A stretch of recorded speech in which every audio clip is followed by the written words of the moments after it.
네, 여러분들이 성경에서 예수님의 말씀을 보고 좀 진리를 찾는 데 도움이 됐으면 하는 생각에서 성경을 볼 때 가장 중요한 것은 하는 글을 올린 적이 있습니다.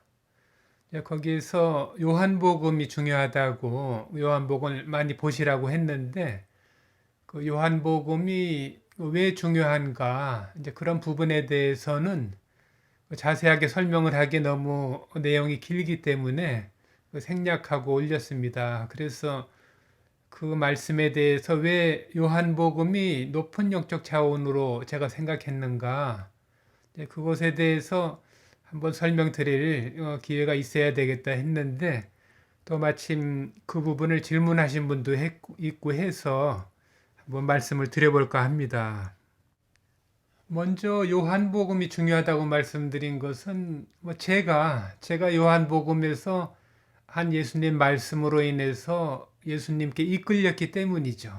제가 제가 그 말씀 한마디로 예수님에 대해서 알고 싶었고 그래서 진리에 대해서 알고 싶어서 계속 예수님에 대해서 알아본 부분이 그 부분이 이제 요한복음입니다. 요한복음에 나를 믿는 자는 죽어도 살겠고 살아서 믿는 자는 영원히 죽지 아니라 하신 이제 그 말씀이죠. 요한복음 11장 25절에.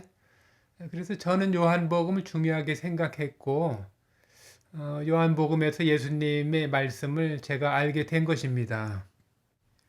그런데 요한복음 말고도 이제 그 공관복음도 있고 마태, 마가, 누가복음, 사복음서로 되어 있는데 왜 요한복음이 특히 그 높은 영적 차원인가 하는 말씀을 드린 이유는요. 사실 저는 창세기에서부터 요한계시록까지 어느 한 부분들을 그렇게 중요하게 생각하는 사람은 아닙니다. 왜냐하면 예수님의 말씀을 보고 그 전체적인 맥락을 제가 어느 한순간에 깨달았기 때문이죠. 그 무슨 말씀이냐면은 예수님의 말씀을 여러 부분에서 보게 되지 않습니까? 여러 복음서에서 보게 되고 또 다른 제자들의 말씀 중에서도 이제 제가 알게 되는데요. 예수님의 말씀을 많은 부분을 보았지만 제가 예수님의 말씀을 종합적으로 쭉 봐나가는 중에 어느 순간에 이분이 예수님이 나의 하나님이시구나. 나의 주님이시구나.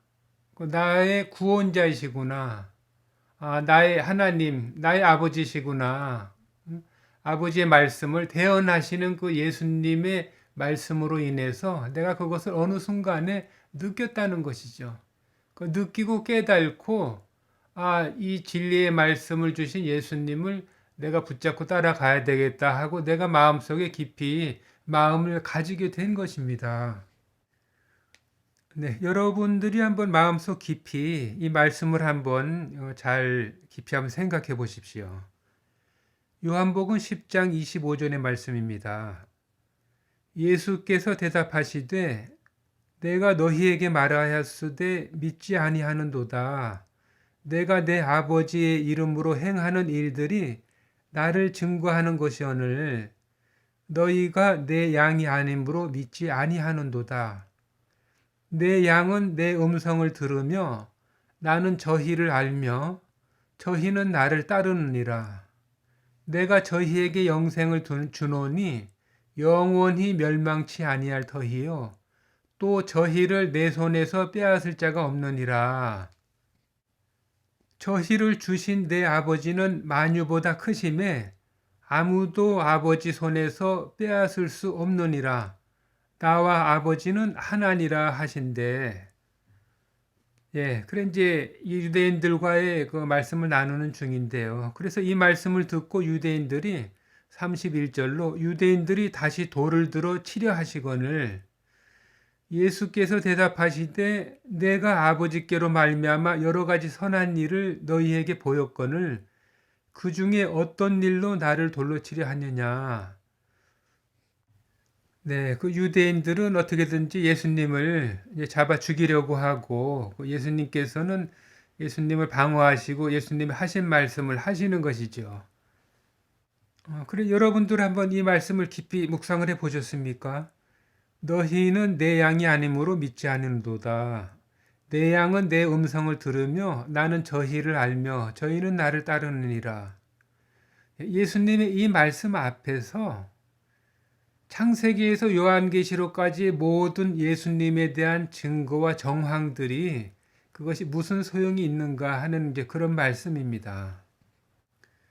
제가 예수님의 말씀과 성경의 많은 부분들을 보면서 예수님의 말씀을 읽고 묵상하고 기도하는 중에 예수님은 나의 하나님이시구나 하고 제가 느끼고 그 나의 하나님으로 알고 제가 예수님을 따라가게 됐는데 여기에서 많은 정황들과 그 증거들이 무슨 소용이 있는가 하는 그런 말씀입니다. 네, 이것은 이제 제가 느낀 것이죠. 이제 제가 저의 메시아를 만난 부분을, 제 감정을, 제 생각을 말씀드린 것입니다. 이제 그런데 그것 가지고는 다 설명이 될 수가 없겠죠. 그래서 그 마태, 마가, 누가 복음이 공간 복음에 왜 이것보다 이 요한복음이 중요한가 한 것은 그 세 복음서 공간 복음은 예수님에 대해서 설명하는 부분들이 요한과 같이 이렇게 높은 영적 차원이 아니고 좀 세속적인 부분들이 많이 있다 하는 이제 그런 이유에서입니다. 그래서 제가 느끼는 이제 어떤 영적 차원 외에 그런 그 정황과 증거들을 좀 말씀을 드리게 되면은요, 그 마테마가 누가복음에 대해서 좀 정황들을 좀 말씀드려 보겠습니다. 네, 그 짧은 시간 안에 뭐 사복음서를 다 설명한다는 것은 좀 곤란한 일이고요. 간단하게 좀 말씀을 좀 드려 보겠습니다. 우선 그 복음서의 사복음서의 첫 부분부터가 많이 그 예수님을 소개하는 부분부터가 좀 많이 다릅니다. 이것이 약간 좀 그 세상적인 것, 세속적인 것과 그 영적인 것으로 많이 그 구분이 됩니다. 네, 마태복음의 그 1장 1절로 보면은 그 족보에 대해서 나오지 않습니까? 아브라함과 다윗의 자손 예수 그리스도의 세계라. 아브라함이 이삭을 낳고 이삭은 야곱을 낳고 야곱은 유다와 그 형제를 낳고 이렇게 예수님에 대해서 이제 소개하는 그 족보죠. 그러니까 이제 육신적인 그 증거입니다. 이것이 육신적인 증거. 그리고 마가복음에서 말씀을 좀 보겠습니다. 마가복음 1장 1절에 하나님의 아들 예수 그리스도 복음의 시작이라 선지자 이사야의 글에 보라 내가 내 사자를 내 앞에 보내노니 저가 내 길을 예비하리라. 광야에 외치는 자의 소리가 있어 가로되 너희는 주의 길을 예비하라. 그의 첩경을 평탄케 하라. 네, 그 마가복음에서도 그 예수님의 말씀 중에 이제 구약에 있는 예언의 말씀들, 그 구약에 있는 말씀들이죠. 네, 누가복음을 보게 되면은요, 누가복음 1장 1절로는 그 데오빌로 각하라는 사람에게 그 편지를 써 보내면서 그 유대왕 헤롯 때에 아비야 반열의 제사장 하나가 있으니 이름은 사가랴요 그 아내는 아론의 자손이니 이름은 엘리사벳이라. 네, 이렇게 그 사람들 앞에 나타나신 예수님에 대해서 쭉 설명을 그 누가복음 그 첫머리에서 이렇게 그 소개를 하고 있습니다. 예, 모두 다 그 공간 복음에서는 중요한 말씀들이죠. 이 말씀들이 예수님에 대한 것을 여러 가지 각도에서 말씀을 그 소개를 하는 것입니다. 메시아에 대한 소개를. 예, 그러나 이 요한복음에서 보면은 1장 1절로 완전히 좀 차원이 다릅니다. 높은 영적 차원으로 바로 예수님께서 태초에 하나님이시며 그 하나님의 말씀으로 오셨다 하는 것을 바로 말씀을 하고 있죠. 1절로 태초에 말씀이 계시니라. 이 말씀이 하나님과 함께 계셨으니 이 말씀은 곧 하나님이시니라. 그가 태초에 하나님과 함께 계셨고 만물이 그로 말미암아 지은 바 되었으니 지은 것이 하나도 그가 없이는 된 것이 없느니라. 네, 예수님에 대해서 바로 이분은 태초에 하나님이시다 하고 높은 영적 차원에서 영적 세계에서 오신 영적인 분이라는 것을 바로 그 요한이 설명을 하고 있죠. 네, 이와 같이 예수님에 대해서 하나님 되시고 영적 세계에서 오셨다는 것을 이렇게 느끼고 자기가 깨달아서 전하는 말씀도 중요하지만 그리고 여러 가지 또 증거와 정황들이 있습니다. 뭐 여러 가지들이 있지만 그 짧게 그 정황들을 그 몇 가지 말씀을 드린다면은 예수님께서 그 제자들이 12제자가 있었지만 그 예수님께서 요한을 제자들 중에서 가장 그 사랑하고 가장 가까이에서 그 많은 말씀들 또 신비로운 말씀들 영적 세계에 대한 말씀들을 좀 이렇게 다른 제자들보다 더 해주지 않았나 하는 그런 그 정황을 우리들이 알 수가 있습니다. 네, 그 최후의 만찬의 부분에서도요.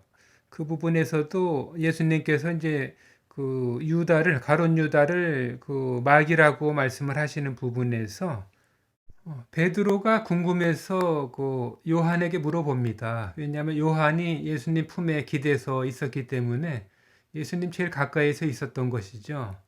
그래서 예수님께서 항상 요한을 제일 사랑하시고 가까이 두셨습니다. 그렇기 때문에 이제 베드로가 요한에게 눈짓으로 물어본 것이죠. 예, 그만큼 항상 요한이 예수님 제일 가까이에서 그 예수님을 모시고 다녔다 하는 걸 알 수가 있고요. 그 요한을 제자들 중에서도 많이 사랑하셨다고 그볼 수밖에 없습니다. 그리고 베드로도 종종이 그 복음서를 통해서 그 요한을 참 사랑하는 자다, 예수님께서 가장 사랑하는 자다 하고 그 많이 말을 한 부분들도 있습니다.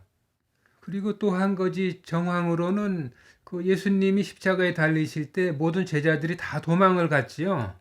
그 도망을 갔는데 그 십자가 앞에 남아 있는 제자는 그 요한 한 사람뿐이었습니다.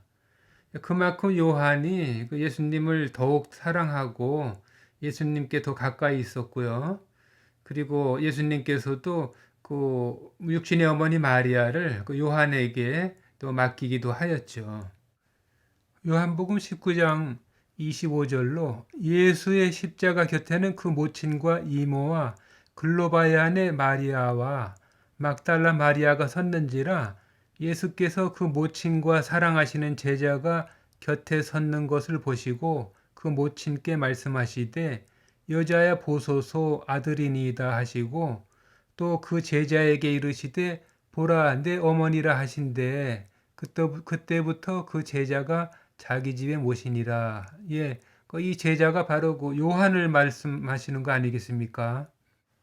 그리고 예수님께서 베드로에게 내 양을 먹이라 하는 그런 말씀을 하실 때 그때 내가 그 요한복음 21장 18절로 내가 진실로 진실로 내게 이르노니 젊어서는 내가 스스로 띠띠고 원하는 곳으로 다녔거니와 늙어서는 내 팔을 벌리리니 남이 내게 띠띠우고 원치 않은 곳으로 데려가리라. 이제 이런 말씀을 하실 때 그 베드로가 자신은 이제 이런 십자가를 지고 죽을 것을 알게 됐는데 이때 이제 그 요한은 저 사람은 어떻게 되겠습니까? 하고 물어보지 않습니까?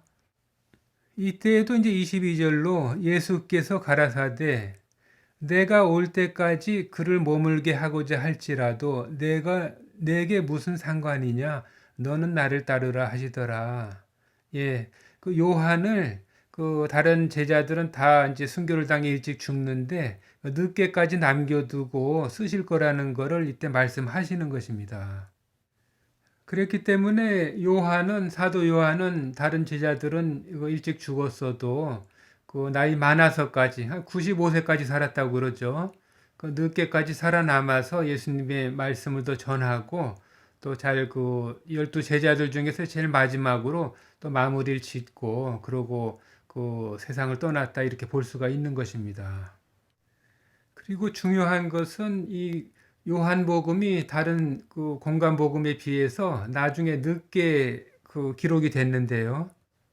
그렇기 때문에 그 한 세대 정도 앞에 나와 있던 공간복음을 다 정리하고 그것을 감안해서 더 완성도가 높게 그 이해할 수 있게끔 그것을 기록했다 하고 그렇게 볼 수가 있는 것입니다.